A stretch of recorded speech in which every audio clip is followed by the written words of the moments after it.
ಎಲ್ರಿಗೂ ನಮಸ್ಕಾರ. ಎಲ್ರು ಹೇಗಿದ್ದೀರಾ? ಇವತ್ತು ನಾನು ನಿಮ್ಮ ಜೊತೆ ಒಂದು ಡಿಫ್ರೆಂಟ್ ಆಗಿರ್ತಕ್ಕಂಥ ಹಾಗೇನೆ ತುಂಬ ಬೇಗ ಮಾಡ್ಕೊಬೋದಂತ ಒಂದು ಸಿಂಪಲ್ ಆಗಿರ್ತಕ್ಕಂಥ ಚಿಕನ್ ಗ್ರೇವಿನ ಮಾಡಿ ತೋರಿಸ್ತಾ ಇದ್ದೀನಿ. ಇದು ಪೂರಿ ಜೊತೆ, ಚಪಾತಿ ಜೊತೆ, ವೈಟ್ ರೈಸ್‌ಗೆ, ಗೀ ರೈಸ್‌ಗೆ ಎಲ್ಲಾದ್ರ ಜೊತೆಗೂ ಒಂದು ಸೂಪರ್ ಆಗಿರ್ತಕ್ಕಂಥ ಕಾಂಬಿನೇಷನ್ ಆಗಿರುತ್ತೆ. ಇದನ್ನು ಹೇಗೆ ಮಾಡೋದು ಅಂತ ಹೇಳಿ ನೋಡೋಣ. ಮೊದಲನೇದಾಗಿ ನಾನಿಲ್ಲಿ 1-1.5 kgಯಷ್ಟು ಚಿಕನ್ ಇದೆ ಇಲ್ಲಿ. ಅದನ್ನು ಚೆನ್ನಾಗಿ ವಾಶ್ ಮಾಡಿ ಇಟ್ಕೊಂಡಿದ್ದೀನಿ. ಈ ರೀತಿ ವಾಶ್ ಮಾಡಿರ್ತಕ್ಕಂಥ ಚಿಕನ್ನ ಒಂದು ಪಾತ್ರೆಗೆ ಹಾಕ್ಕೊಂಡು ಅದಕ್ಕೆ ನಾವು ಸ್ವಲ್ಪ ಖಾರದ ಪುಡಿನೂ ಹಾಕ್ಕೊಬೇಕಾಗುತ್ತೆ. ಇಲ್ಲಿ ನಾನು ಒಂದು 2 ಚಮಚದಷ್ಟು ಖಾರದ ಪುಡಿನ ಯೂಸ್ ಮಾಡ್ತಾ ಇದ್ದೀನಿ. ಈ ರೀತಿ ಖಾರದ ಪುಡಿ ಜೊತೆಗೇನೆ ನಾನು ಒಂದು ಸ್ವಲ್ಪ ಧನಿಯಾ ಪುಡಿನೂ ಕೂಡ ಹಾಕ್ಕೊತಾ ಇದ್ದೀನಿ. 1 ಸ್ಪೂನಷ್ಟು ಧನಿಯಾ ಪುಡಿನೂ ಕೂಡ ಇದಕ್ಕೆ ಸೇರಿಸ್ಕೊತಾ ಇದ್ದೀನಿ. ಇದನ್ನು ನಾವು ಮ್ಯಾರಿನೇಟ್ ಮಾಡಬೇಕು. ಅದಕ್ಕೋಸ್ಕರ ಈ ಚಿಕನ್ನಿಗೆ ಎಷ್ಟು ಬೇಕೋ ಅಷ್ಟು ಮಸಾಲೆನ ನಾನು ಹಾಕ್ತಾ ಇದ್ದೀನಿ. ಈಗ ಇದಕ್ಕೆ ಒಂದು ಅರ್ಧ ಟೇಬಲ್ ಸ್ಪೂನಷ್ಟು ಅರಿಶಿನ, ಹಾಗೆಯೇ ಸ್ವಲ್ಪ ಕಸೂರಿ ಮೆಥಿನೂ ಕೂಡ ಇದಕ್ಕೆ ಹಾಕ್ಕೊಬೇಕು. ಅದ್ರ ಜೊತೆಗೆ ಸ್ವಲ್ಪ ಶುಂಠಿ ಬೆಳ್ಳುಳ್ಳಿ ಪೇಸ್ಟು 1-1.5 ಸ್ಪೂನಷ್ಟು ಶುಂಠಿ ಬೆಳ್ಳುಳ್ಳಿ ಪೇಸ್ಟ್ನು ಕೂಡ ಇದಕ್ಕೆ ಸೇರಿಸ್ಕೊಬೇಕು. ಈ ರೀತಿ ಶುಂಠಿ ಬೆಳ್ಳುಳ್ಳಿ ಪೇಸ್ಟ್ ಹಾಕಾದ್ಮೇಲೆ ಇದಕ್ಕೆ ನಾನು ನೆಕ್ಸ್ಟು ಒಂದು ಸ್ವಲ್ಪ ಉಪ್ಪನ್ನು ಕೂಡ ಹಾಕ್ಕೊತಾ ಇದ್ದೀನಿ. ಅಂದರೆ ಇದು ಚಿಕನಿಗೆ ಹಿಡಿಯೋಷ್ಟು ಉಪ್ಪು, ಒಂದು 2 ಸ್ಪೂನಷ್ಟು ಉಪ್ಪನ್ನು ಕೂಡ ಹಾಕಿ ಇದನ್ನು ಚೆನ್ನಾಗಿ ಮಿಕ್ಸ್ ಮಾಡ್ಕೊಬೇಕು ನಾವು. ಇದನ್ನು ಚೆನ್ನಾಗಿ ಮಿಕ್ಸ್ ಮಾಡಿಕೊಂಡು ಇದನ್ನು 1 ಅವರ್ ಆದ್ರೂ ನಾವು ಮ್ಯಾರಿನೇಟ್ ಆಗೋದಕ್ಕೆ, ನೆನೆಯೋದಕ್ಕೆ ಬಿಡಬೇಕು. 1 ಅವರ್ ಆದರೂ ಸರಿ ಅಥವಾ ಅದಕ್ಕಿಂತ ಜಾಸ್ತಿ ಇಟ್ಟರೂ ಚೆನ್ನಾಗಿರುತ್ತೆ. ಈ ರೀತಿ ಚೆನ್ನಾಗಿ ಮಿಕ್ಸ್ ಮಾಡಿ ಇದನ್ನು 1 ಅವರ್ ಆದ್ರೂ ಅಟ್ಲೀಸ್ಟ್ ನೆನೆಯೋದಕ್ಕೆ ಬಿಡಬೇಕು. ಈಗ ನಾವು ಈ ಗ್ರೇವಿಗೆ ನಾವು ಒಗ್ಗರಣೆ ಹಾಕ್ಕೊಳ್ಳೋಣ. ಇದಕ್ಕೆ ನಾನಿಲ್ಲಿ ಒಂದು ಪಾತ್ರೆಗೆ ಒಂದು 3-4 ಸ್ಪೂನಷ್ಟು ಎಣ್ಣೆನ ಹಾಕ್ಕೊತಾ ಇದ್ದೀನಿ. ಅಂದರೆ ಇದಕ್ಕೆ ಕಸೂರಿ ಮೇಥಿ ಹೈಲೈಟ್ ಆಗಿರೋದ್ರಿಂದ ಅದರದ್ದು ಟೇಸ್ಟ್ ತುಂಬ ಚೆನ್ನಾಗಿರುತ್ತೆ ಈ ಗ್ರೇವಿನಲ್ಲಿ. ಇದನ್ನು ಯಾರು ಬೇಕಾದರೂ ಕೂಡ ತುಂಬ ಈಸಿಯಾಗಿ ಮಾಡ್ಕೊಬೋದು. ಬ್ಯಾಚುಲರ್ಸ್ಗಳಿರ್ಬೋದು ಅಥವಾ ಮನೆಯಲ್ಲಿ ಒಂದೇ ರೀತಿ ಚಿಕನ್ ಗ್ರೇವಿ ಮಾಡಿ ಬೇಜಾರಾಗಿದ್ದರೆ ಈ ರೀತಿ ಒಂದ್ಸಲ ಟ್ರೈ ಮಾಡಿ ನೋಡಿ. ಟೇಸ್ಟ್ ಮಾತ್ರ ತುಂಬ ಚೆನ್ನಾಗಿರುತ್ತೆ. ಅಷ್ಟು ನಾನಿಲ್ಲಿ ಹೋಲ್ ಗರಂ ಮಸಾಲೆಗಳನ್ನ ಸೇರಿಸ್ಕೊತಾ ಇದ್ದೀನಿ. ಅಂದರೆ ಸ್ವಲ್ಪ ಚಕ್ಕೆ, ಲವಂಗ, ಮೆಣಸು, ಏಲಕ್ಕಿ, ಹಾಗೆಯೇ ಸ್ವಲ್ಪ ಸೋಂಪು, ಹಾಗೆಯೇ ಒಂದು 2 ಹಸಿರು ಮೆಣಸಿನ್ಕಾಯಿನೂ ಕೂಡ ಇದಕ್ಕೆ ಒಗ್ಗರಣೆಗೆ ಹಾಕಿ ಇದನ್ನು ಒಂದು 2 ನಿಮಿಷದ ಕಾಲ ಚೆನ್ನಾಗಿ ಫ್ರೈ ಮಾಡ್ಕೊಬೇಕಾಗುತ್ತೆ. ಈ ರೀತಿ ಪಲಾವ್ ಎಲ್ಲನೂ ಕೂಡ ಹಾಕ್ಕೊಳ್ಳಿ. ಈ ರೀತಿ ಹಾಕಾದ್ಮೇಲೆ ಇದಕ್ಕೆ ಖಾರಕ್ಕೆ ಎಷ್ಟು ಬೇಕಷ್ಟು ಮೆಣಸಿನ್ಕಾಯಿನ ಹಾಕ್ಕೊಂಡು ಇದನ್ನು ಒಂದು 2 ಸೆಕೆಂಡ್ ರೋಸ್ಟ್ ಮಾಡ್ಕೊಂಡಾದ್ಮೇಲೆ ಇದಕ್ಕೆ ನಾನು ಒಂದು 2 ಈರುಳ್ಳಿನ ಈ ರೀತಿ ಚೆನ್ನಾಗಿ ಸಣ್ಣಕ್ಕೆ ಕಟ್ ಮಾಡಿರ್ತಕ್ಕಂಥ ಈರುಳ್ಳಿನ ಹಾಕ್ತಾ ಇದ್ದೀನಿ. ನೀವು ಇದಕ್ಕೆ ಬೇಕಾದರೆ ಈರುಳ್ಳಿನ ಪೇಸ್ಟ್ ಮಾಡಿ ಕೂಡ ಹಾಕೊಬೋದು.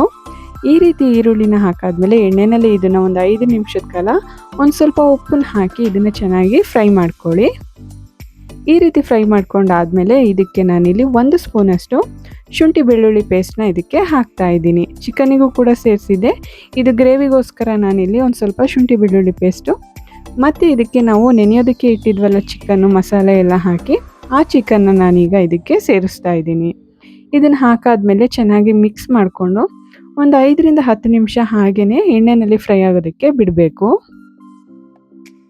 ನೀವು ಇದನ್ನು ಚಿಕನ್ನ ಮ್ಯಾರಿನೇಟ್ ಮಾಡಿ ಫ್ರಿಜ್ಜಲ್ಲಾದರೂ ಇಟ್ಕೊಬೋದು ಅಥವಾ ಹೊರಗಡೆನಾದರೂ ಹಾಗೆಯೇ ಇಡ್ಬೋದು. ನಾವು ಎಷ್ಟು ಟೈಮು ನಾವು ಮ್ಯಾರಿನೇಷನ್ ಮಾಡಿ ಇಡ್ತೀವಿ ಅಷ್ಟು ಚಿಕನ್ನು ತುಂಬ ಸಾಫ್ಟಾಗಿ ತುಂಬ ಜ್ಯೂಸಿಯಾಗಿ ಬರುತ್ತೆ. ನೋಡಿ, ಒಂದು 5 ನಿಮಿಷ ಆದಮೇಲೆ ಚಿಕನ್ ಕೂಡ ಚೆನ್ನಾಗಿ ಅದರದ್ದು ನೀರೆಲ್ಲ ರಿಲೀಸ್ ಆಗಿದೆ, ಉಪ್ಪೆಲ್ಲ ಹಾಕಿದ್ವಲ್ಲ. ಈಗ ನಾನು ಇದಕ್ಕೆ ಒಂದು ಸ್ವಲ್ಪ ಪುದೀನ ಸೊಪ್ಪನ್ನು ಕೂಡ ಸೇರಿಸ್ಕೊತಾ ಇದ್ದೀನಿ. ಈ ರೀತಿ ಪುದೀನ ಸೊಪ್ಪು ಹಾಕಿ ಇದನ್ನು 1 ನಿಮಿಷ ಚೆನ್ನಾಗಿ ಮಿಕ್ಸ್ ಮಾಡ್ಕೊಂಡಾದ್ಮೇಲೆ ಇದಕ್ಕೆ ನಾನು ಸ್ವಲ್ಪ ಮಸಾಲೆ ಪದಾರ್ಥಗಳನ್ನ ಹಾಕ್ತಾ ಇದ್ದೀನಿ. ಇಲ್ಲಿ ನಾನು ಒಂದು 2 ಸ್ಪೂನಷ್ಟು ಚಿಕನ್ ಮಸಾಲ ಪೌಡ್ರನ್ನ ಹಾಕ್ತಾ ಇದ್ದೀನಿ. ನೀವು ಚಿಕನ್ ಮಸಾಲ ಪೌಡ್ರು ಬೇರೆ ಯಾವ್ದು ಬ್ರ್ಯಾಂಡದಾದ್ರೂ ನೀವು ಯೂಸ್ ಮಾಡ್ಕೊಬೋದು. ಹಾಗೆಯೇ ಒಂದು ಸ್ವಲ್ಪ ಧನಿಯಾ ಪುಡಿ, ಸ್ವಲ್ಪ ಇದಕ್ಕೆ ಗರಂ ಮಸಾಲ ಕೂಡ ಹಾಕ್ಕೊತಾ ಇದ್ದೀನಿ. ಇದಕ್ಕೆ ನಾನೀಗ ಒಂದು ಸ್ವಲ್ಪ ಹುರಿದಿರ್ತಕ್ಕಂಥ ಜೀರಿಗೆ ಪುಡಿನೂ ಕೂಡ ಹಾಕ್ತಾ ಇದ್ದೀನಿ. ಈ ಜೀರಿಗೆ ಪುಡಿನ ನೀವು ಈ ಚಿಕನ್ ಗ್ರೇವಿನಲ್ಲಿ ಒಂದ್ಸಲ ಯೂಸ್ ಮಾಡಿ ನೋಡಿ. ಇದರದ್ದು ಟೇಸ್ಟು ತುಂಬ ಚೆನ್ನಾಗಿರುತ್ತೆ. ನೀವು ಈ ಸ್ಟೇಜ್ನಲ್ಲಿ ನಿಮಗೆ ಖಾರ ಬೇಕು ಅಂತ ಅನಿಸಿದ್ರೆ ಇದಕ್ಕೆ ಸ್ವಲ್ಪ ಖಾರದ ಪುಡಿನೂ ಕೂಡ ಹಾಕ್ಕೊಬೋದು. ಹಾಗೆಯೇ ನಾನು ಇದಕ್ಕೆ ಒಂದು ಸ್ವಲ್ಪ ಕಸೂರಿ ಮೆಥಿನೂ ಕೂಡ ಹಾಕ್ಕೊತಾ ಇದ್ದೀನಿ. ಈ ಕಸೂರಿ ಮೆಥಿ ಹಾಕಾದ್ಮೇಲೆ ಒಂದು 5 ನಿಮಿಷನಾದರೂ ಚೆನ್ನಾಗಿ ಹುರಿದ್ಬಿಟ್ಟು ಹಾಗೆಯೇ ಬೇಯೋದಕ್ಕೆ ಬಿಡಿ.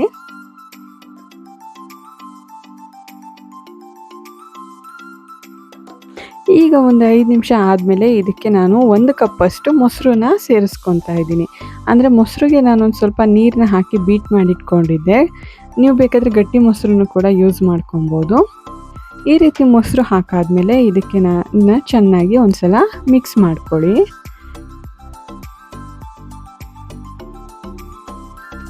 ಈ ರೀತಿ ಮಿಕ್ಸ್ ಮಾಡ್ಕೊಂಡಾದ್ಮೇಲೆ ಇದಕ್ಕೆ ನಾನಿಲ್ಲಿ ಟೊಮೆಟೊ ಪೇಸ್ಟನ್ನು ಕೂಡ ಸೇರಿಸ್ಕೊತಾ ಇದ್ದೀನಿ.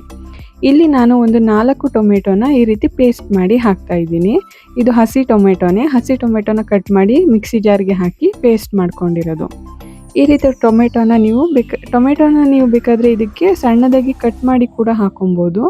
ಆದರೆ ಈ ರೀತಿ ಪ್ಯೂರಿ ಮಾಡಿ ಹಾಕಿ ಚೆನ್ನಾಗಿರುತ್ತೆ. ಇದರದ್ದು ಗ್ರೇವಿನೂ ಕೂಡ ತುಂಬ ಇದಾಗುತ್ತೆ. ಈ ರೀತಿ ಟೊಮೆಟೊನು ಹಾಕಾದ್ಮೇಲೆ ಇದಕ್ಕೆ ಸ್ವಲ್ಪ ನೀರನ್ನು ಹಾಕಿ ಬೇಯೋದಕ್ಕೆ ಇಡಬೇಕು. ಎಷ್ಟು ಬೇಕು ನಿಮಗೆ ಗ್ರೇವಿ ಹದ ನೋಡ್ಕೊಳ್ಳಿ. ಗಟ್ಟಿ ಬೇಕಾ ಅಥವಾ ಒಂದು ಸ್ವಲ್ಪ ತೆಳು ಬೇಕಾ ಅಂತ ನೋಡಿಕೊಂಡು ನೀರನ್ನ ಹಾಕಿ ಅದಕ್ಕೆ ರುಚಿಗೆ ಉಪ್ಪನ್ನ ನೋಡಿಕೊಂಡು ಬೇಕಾದರೆ ಸೇರಿಸ್ಕೊಳ್ಳಿ. ನಾನು ಚಿಕನಿಗೆ ಹಾಕಿರೋದ್ರಿಂದ ನಾನು ಮತ್ತೆ ಇದಕ್ಕೆ ಉಪ್ಪನ್ನು ಸೇರಿಸಲಿಲ್ಲ.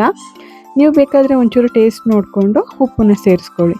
ಈ ರೀತಿ ಒಂದು 20 ನಿಮಿಷ ಆದಮೇಲೆ ಈ ರೀತಿ ಚೆನ್ನಾಗಿ ಚಿಕನ್ ಬೆಂದಾದಮೇಲೆ ರುಚಿಯಾಗಿರ್ತಕ್ಕಂಥ ಕಸೂರಿ ಮೇಥಿ ಗ್ರೇವಿ ರೆಡಿ ಆಗುತ್ತೆ.